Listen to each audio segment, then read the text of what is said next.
패스트트랙 충돌 첫 공판. 제20대 국회 패스트트랙 충돌 사건으로 기소된 국민의힘 관계자들이 법정에 출석했습니다. 총선과 코로나19 여파로 미뤄진 재판이 속도를 낼 전망인데요. 관련된 자세한 이야기 나눠보도록 하겠습니다. 먼저 오늘 오전에 재판에 출석한 나경원 전 원내대표 어떤 얘기를 했는지 직접 들어보시죠. 오늘 첫 공판인데 어떤 심경으로 출석을 좀 하셨습니까? 네. 국회에서 벌어진 일로 이렇게 법정에 서게 된 것에 대해서 국민 여러분에게 송구한 말씀 드립니다. 또 참 안타깝고 참담한 심정이란 말씀 드립니다. 어떻게 설명하실 계획입니까? 헌법 정신과 정의의 원칙에 입각한 저희의 주장과 입장을 설명하도록 하겠습니다. 정당한 국회 활동이고요. 저희의 어떻게 보면 가장 우리가 두려워할 것은 오히려 잘못된 일에 대해서 침묵하는 국회이고 잘못된 일에 대해서 아무 말 하지 않는 국회라고 생각합니다. 그래서. 네, 지금 나경원 전 원내대표 모습 봤는데 이 패스트트랙 충돌 사건이 벌어진 지 17개월 만에 첫 공판, 첫 정식 재판이 열린 겁니다. 의원님, 그동안에는 나경원 전 원내대표나 황교안 대표도 조금 전에 출석했다고 하는데 원래 모습을 드러내지 않았었잖아요. 오늘은 네. 이렇게 다 모습을 드러내는 이유가 있는 건가요? 그 전에 이제 공판 준비 기일이라고 해서 이제 변호인들이 출석하고 피고인 본인은 딱히 출석 의무가 있지는 않습니다. 아, 그렇군요. 출석하려면 할 수는 있는데 네네. 출석해야 될 의무는 없고요. 그래서 대부분 이제 변호인들이 직접 가가지고 검찰이 제시한 증거 자료에 대해서 이 증거 자료는 인정할 수 있다. 이건 인정할 수 없다. 이와 관련된 우리의 입장이나 의견은 이렇다라고 상호간의 쟁점을 이렇게 축약해가는 그런 과정이기 때문에 네네. 그래서 기존에 있었던 4차에 걸친 변론 준비 기일에서는 변호인들이 대부분 대신해서 출석을 했고요.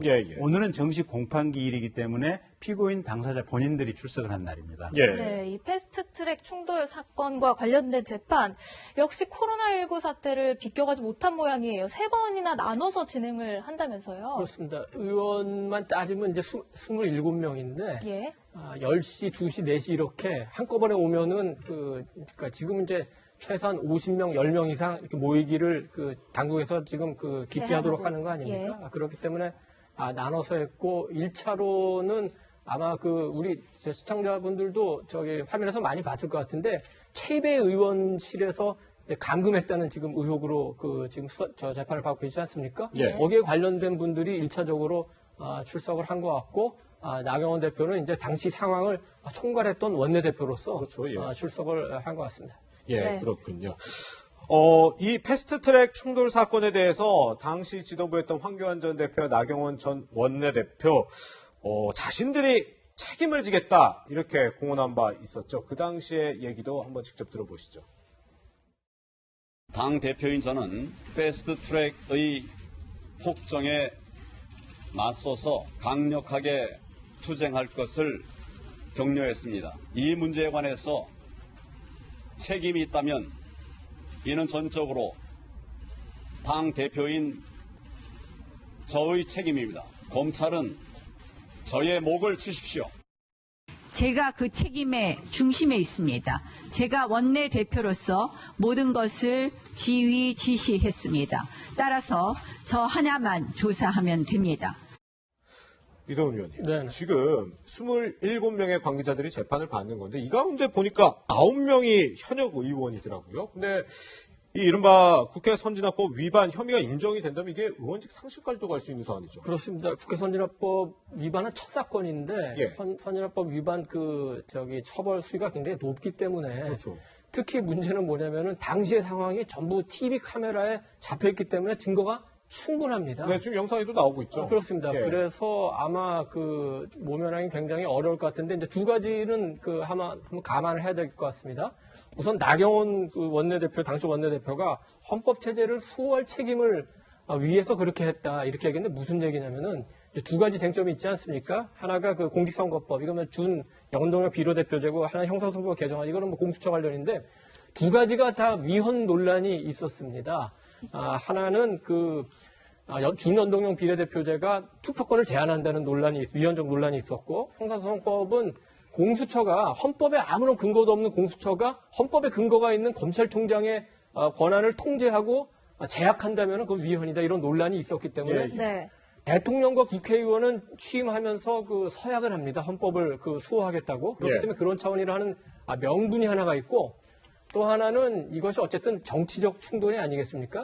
그래서 만약에 지금 이 재판이 진행되는 과정에서 여야간에 어떤 식으로든 뭔가 협상이 있어가지고 우리 정치적 충돌이었으니까 법원에서 선처했으면 주면 고맙겠다 이런 메시지를 낸다면 아마 정상 참작의 여지는 되겠죠. 만약에 그런 게 없다면 너무나 그 실정법을 위반한 게 명백하기 때문에 선처가 되긴 굉장히 어려운 상황입니다. 네. 근데 조금 전에 저희가 이 나경원 전 원내대표 얘기도 봤지만 이게 뭐 정치적인 사건이다 이렇게 좀 주장을 하면서 책임은 내가 진다. 근데 이게 실제적으로 조금 이 당 지도부가 책임을 질 수 있는 뭐 방법이 있는 건가요? 그거는 그냥 본인들의 정치적인 메시지죠. 그래요. 네. 왜냐하면 국회의원 300명 한 분 한 분이 헌법기관이고 그렇죠. 지난번에 금태섭 의원 징계 논란에도 있었다시피 각각의 헌법기관이 자기 판단과 자기 책임에 따라서 의사결정을 하고 행동을 하는 것이기 때문에 아무리 당 지휘부가 저런 말씀을 하셨다고 하지만 법원 재판 단계에서 저렇게 크게 참작될 내용은 아닌 것 같습니다. 그렇군요. 예.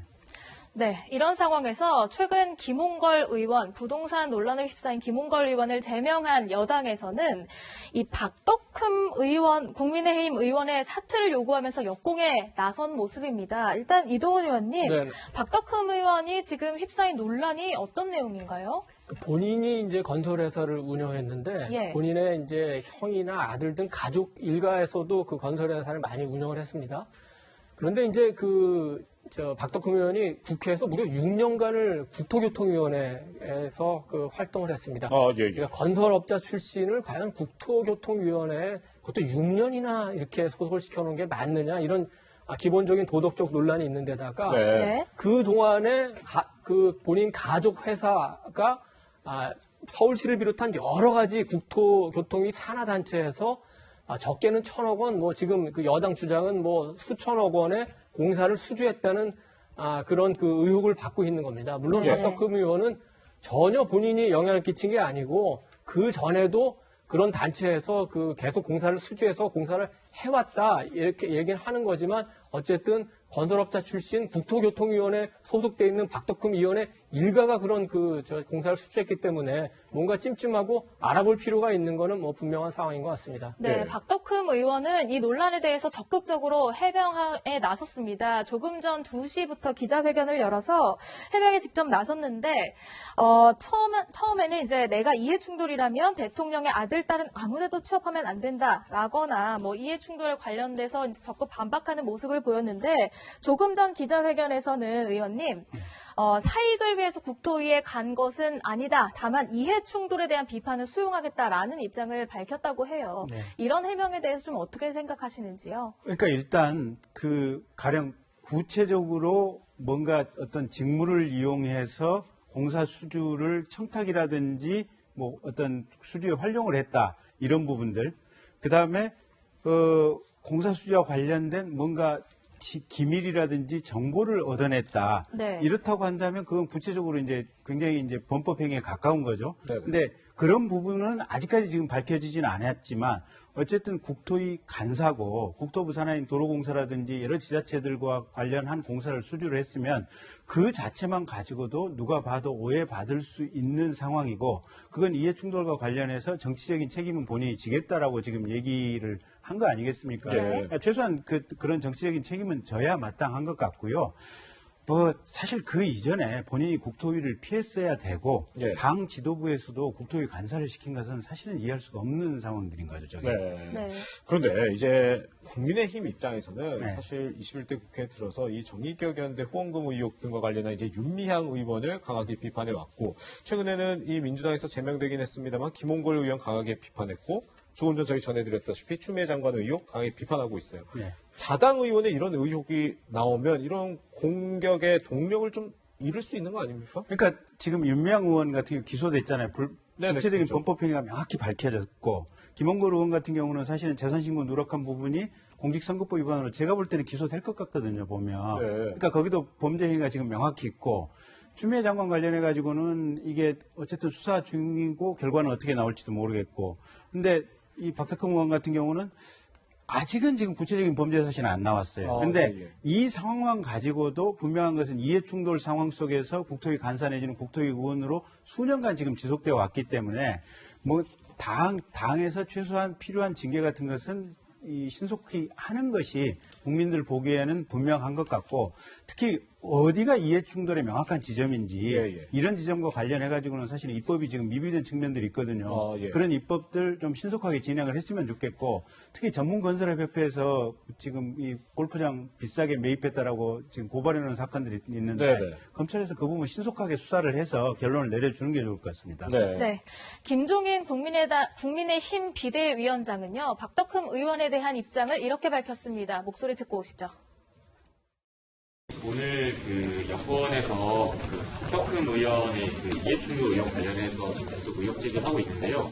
당 차원에서는 긴급 진상조사 특위를 구성을 했다고 있습니다. 아니, 오늘 본인이 기자회견을 통해서 자기의 입장을 갖다가 서상히 밝힌다고 그러니까 그거를 들어보고서 당의 입장을 내가 정하려고 지금 생각을 하고 있습니다. 국민의힘 입장에서는 난감할 수밖에 없는 게 방금도 이야기가 나왔지만 추장관 의혹 등등에 대한 여권에 대한 공세를 계속 이어가던 중이었잖아요. 자당 의원에 대한 이런 의혹이 나온 상황에서 지금 긴급 진상조사 특위도 구성해서 이제 알아보겠다라고 하는데 국민의힘에서 어떤 선택을 할 수 있을까요? 국민의힘도 이제 굉장히 난감한 게 우리 아까 얘기했지만 추미애 장관 의혹할 때 이제 적게는 3만 원에서 400만 원이 나왔는데 지금 의혹은 물론 이제 아까 얘기한 대로 공개 입찰이었고 아무런 관여를 안 하고 서울시에서 어떻게 그 박덕흠 의원의 민원을 해결해 주겠느냐 이런 반론은 나오지만 어쨌든 단위가 막 1,000억이 넘지 않습니까? 그것을 바라보는 국민의 시각이 하나 있을 것 같고 김홍걸 의원을 제명하고 그에 앞서 그 양정수 의원도 제명권도 있지만 이상직 의원에 대한 제명을 논의하고 그것을 야당은 당신들 쇼하는 거 아니야? 하지만 그럼 국민 입장에서는 그럼 야당은 쇼라도 하는 거야? 이런 질문을 할 수 있지 않겠습니까? 그렇기 때문에 그 야당 지도부가 굉장히 난감할 텐데 문제는 김종인 그 비상대책위원장의 어떤 당내 입지라는 것이 이낙연 더불어민주당의 당 대표의 당내 입지하고는 조금 다릅니다. 이 대표 같은 경우에는 경선을 통해서 당선이 됐고 김종인 위원장은 이제 비대위원장으로서 그 추대가 됐기 때문에 당을 향해서 강하게 메시지를 주는 게 얼마만큼 그 통용이 될지 특히 최근에 그 이른바 기업규제 3법이라고 하는 그 3법 등 그 개정안 놓고 당내에서 여러 가지 내부적인 논란이 있기 때문에 김 위원장이 아마 그 박덕흠 의원에 대한 그 신상 문제를 놓고 강하게 어떤 드라이브가 걸기가 쉽지 않은 상황이고 그래서 아마 국민의힘 내부에서 어떤 그 박 의원에 대한 처분을 결정하는 게 아주 쉽지는 않은 상황인 것 같습니다. 그렇군요. 박덕흠 의원의 의혹과 관련해서 난감한 상황에 빠진 국민의힘 이야기까지 짚어봤습니다.